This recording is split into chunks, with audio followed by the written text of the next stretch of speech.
কথায় আছে না, সবুরে মেওয়া ফলে। আজ হয়েছে আমার রান্নার ওই হাল।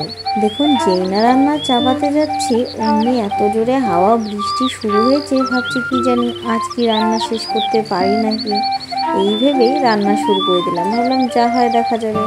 দেখুন, মাছগুলো ভাজতে বসিয়ে দিচ্ছি, আর এত জোরে হাওয়া ছাড়ছে যে উনুনের আগুন তো এদিক ওদিক দৌড়াচ্ছে। কি আর করা যায়, চলুন ভিডিওটি শেষ পর্যন্ত দেখার কিন্তু অনুরোধ রইল। ঝোলটি এত দারুণ খেতে হয়েছিল কেন জানি না, হয়তো এটাই কষ্টের ফল হবে হয়তো।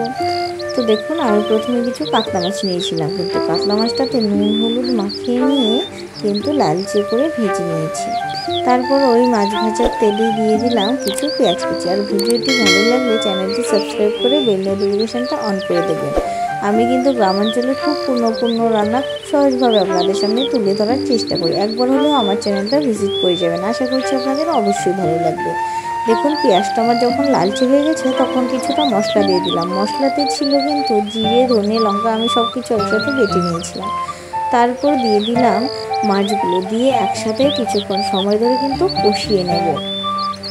তারপর কষাতে কষাতে দেখুন একদম ভাজা ভাজা হয়ে গেছে। তারপর দিয়ে দেবো সামান্য পরিমাণে ঝোল, সামান্য না একটু বেশিই দিয়েছি, খুব মাখো মাখো করিনি, একটু ঝোলঝোলেই করেছি। তারপর কিছুক্ষণ সময় ধরে কিন্তু ফুটিয়ে নিয়েছি। তারপর দেখবেন হালকা আছে যখন ফুটিয়ে নেবেন, সাইডে কিন্তু তেলটা একটু কালো কালো হয়ে সরে আসবে, তখন আপনার বুঝতে হবে রান্নাটি হয়ে গেছে।